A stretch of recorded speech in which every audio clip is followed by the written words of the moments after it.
Drop Zone churned with neon haze and poison rain. Rusted streets snaked below, cutting through crumbling buildings and half-dead machines, a graveyard of failed ambitions. But high above, sewn into the ribs of the city's bones, rooftops told a different story, shaped by grit, silence, and war. Rakudo Kaze stood at the edge, 17, burning inside like a furnace. They called him Nailhead, a name hammered out in metal, blood, and endless rebellion. His jacket soaked, clinging to his wiry frame. A pneumatic hammer hung across his back like a steel spine. His nail gun gleamed in the flickering city light. To Rakudo, every tool was either construction or destruction, and both were best in his hands. He stared into the storm-lit horizon, slowing his breath until the glass towers pulsed like living gods. The world up here had only two rules: break free or be broken. Beside him, Gura clambered recklessly over an overturned duct, boots squealing and arms open wide. "Nailhead's got the good view tonight, huh?" he teased. Tanso lagged, fiddling with his patched coat, eyes sharp for trouble and tighter for opportunity. "If he falls, dibs on his hammer," Tanso muttered, always one to gamble for the spoils. A flick and Rakudo's goggles bloomed to life. Blueprints streamed in glowing arcs, weak points, secret pathways, but he'd internalized the skyline years ago. He moved like wire, boots pounding against wet planks. This site was old crew turf, now abandoned scaffolding over death.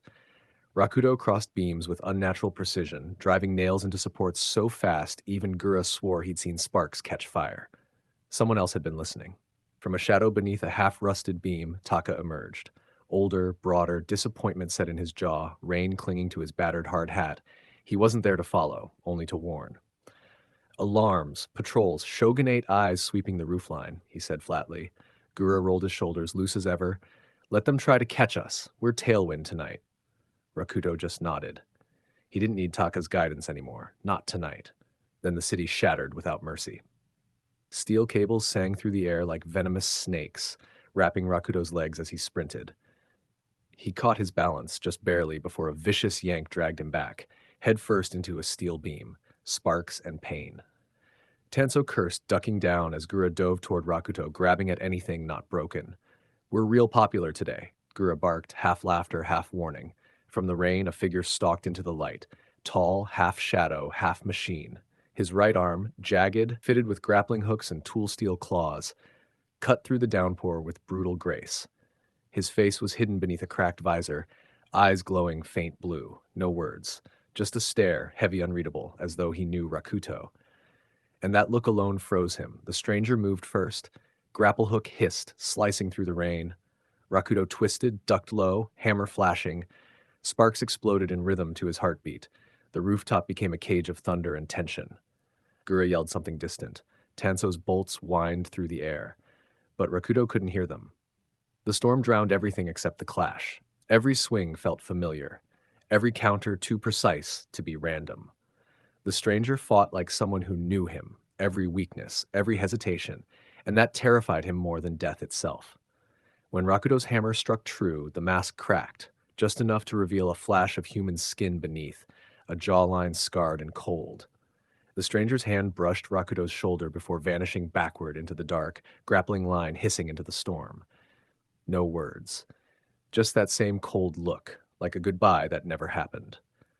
Rakuto dropped to his knees, hammer ringing against the metal. The city lights fractured across the puddles, bending around his reflection until even he didn't recognize the face staring back. Then he awoke. His breath came sharp. His hands trembled. The sound of the rain was real this time, faint against the cracked ceiling of his room. The dream still burned behind his eyelids like fire under skin. He reached for his chest instinctively and felt it, a small, smooth necklace with a blue stone, faintly warm to the touch. He didn't remember owning it, didn't remember ever putting it on, but for some reason, it made his pulse slow. It made the dream feel closer.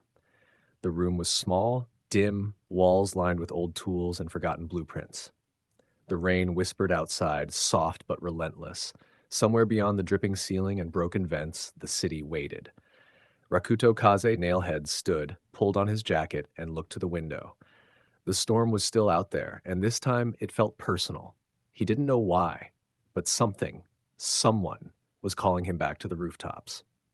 Later that night, the storm had thinned into mist. Rakudo slipped through graffiti-clad alleys, boots silent on the slick pavement. Gura prowled beside him, restless as ever. Tanso followed behind, whispering to himself about codes and corners. The city breathed differently after midnight, slower, meaner, alive. A metallic crack echoed down the alley ahead, then another. Around the corner, a girl moved like lightning, magnetic gauntlet gleaming, steel whip cutting through the rain. 5 thugs surrounded her. None stood for long. Sparks and blood flew. She warned, voice steady, 3 bolts left. Rakudo didn't hesitate. He swung the hammer off his back. Hate bad odds. They fought in sync without a plan, whip and hammer trading rhythm, her precision and his fury twisting into chaos.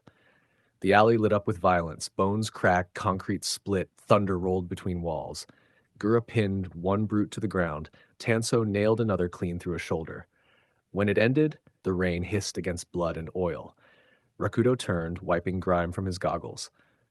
"Rebar girl?" he asked, half smirked. She didn't flinch. "Kyra," she said. No titles. He gave his name the same way. Nailhead.